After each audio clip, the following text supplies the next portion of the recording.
Hello, good morning, good afternoon, good evening, whatever time it is you're watching this. The sun's coming through over here, so it's a little bright. So happy President's Day. It's President's Day, and tomorrow is Chinese New Year. So happy Chinese New Year's. Yes, I got my nails for that. Let's see. So felt like it was the Chinese New Year's there. So yeah, so out with the year of the snake and in with the year of the fire horse. So make sure you get all your cleaning and stuff done today. No cleaning tomorrow, no cutting tomorrow. So make sure you get all that good luck going into the year tomorrow. All right. So it is also Black History Month and Cancer Prevention Month as well. So we're going to talk about who are the Black women leaders and pioneers who have provided critical contributions to cancer research and prevention. So we are going to start with the mother of chemo, Dr. Jane Cook Wright. She was a surgeon, cancer research, and educator who pioneered the use of chemotherapy drugs as a viable treatment for cancer and helped make the treatment more accessible to cancer patients. So, her legacy has not only informed modern standards of clinical oncology and access to cancer care, but also paved the way for the inclusion of a new, diverse generation of researchers and oncologists dedicated to saving more lives from cancer. She is the only woman co-founder of the American Society for Oncology. I feel like there's so many different groups. Every time I turn around, there's different ones.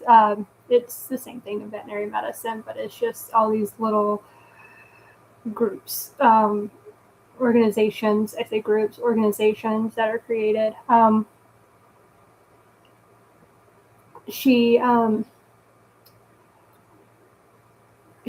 research has also appointed her to the National Cancer Advisory Board as the President's Commission on Heart Disease, Cancer, and Stroke by U.S. President Lyndon B. Johnson. She has served as the head of the Cancer Research Foundation and director of cancer chemotherapy research at New York University Medical Center and became the first Black woman associate dean of a medical school when she led the chemotherapy department at New York Medical College. She was also the first woman president of the New York Cancer Society and served on the board of directors of the American Cancer Society of New York. And so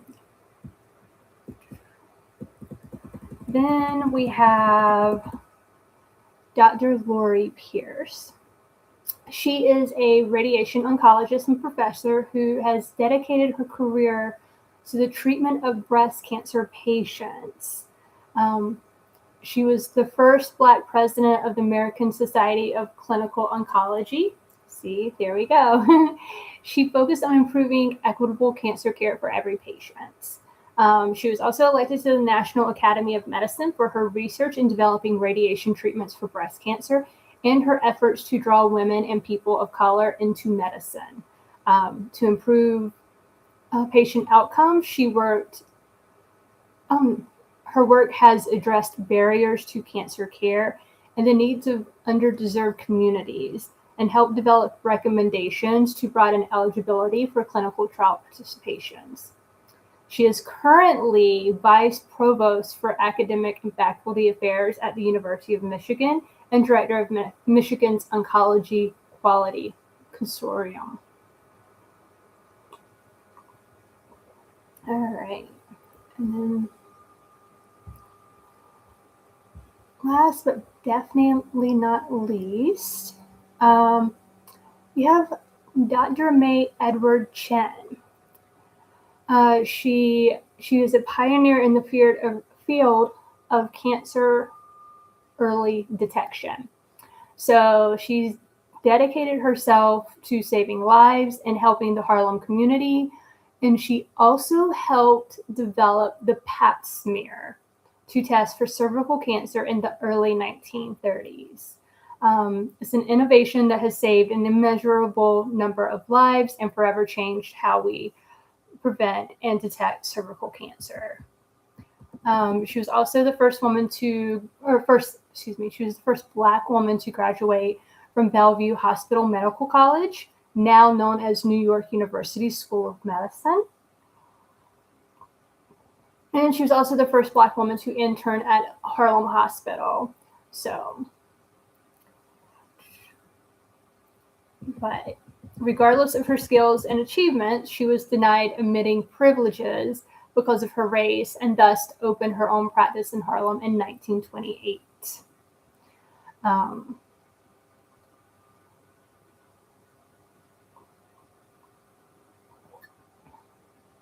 In 1944, she was invited to join the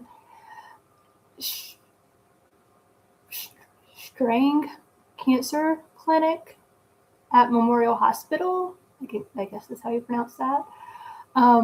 Where she developed screening methods and protocols that are still used to this day, such as screenings for non-symptomatic patients, new methods for physical examination and screening, and the use of patients' personal and family medical histories to determine cancer risk.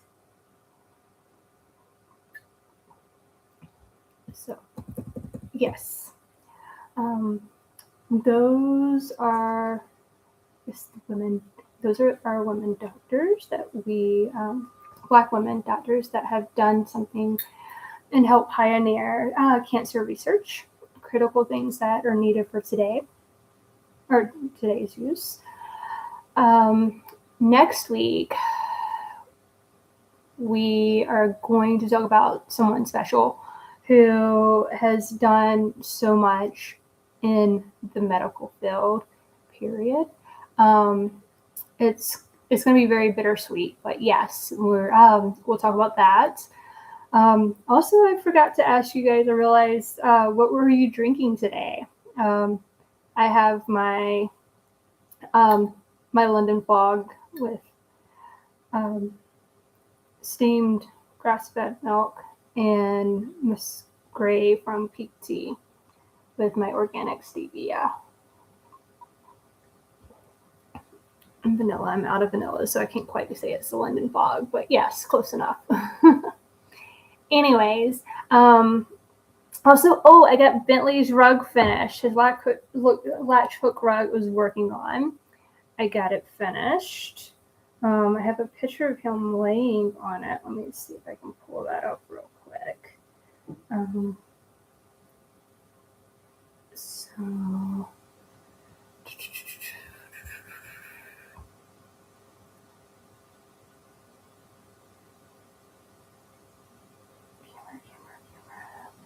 Hold on, I'm getting there.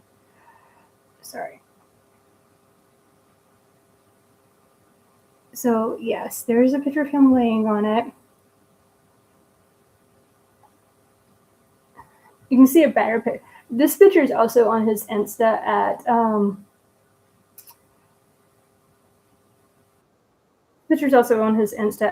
Bentley Brings You Happiness. So you can also go on Instagram and see it as well if you want to, or get a better view of it if you like. So yes, he would like that. And so when we're finished up here, we're going to go to the park. His ears turned up just a little for that one because he already knew we were going to the park. So yes, we're going to go to the park today as well. Get some outside activity. So yes, with that, I will see you next week. Do something fun for yourself. Take care of yourself. And we'll see you next week under the willow tree.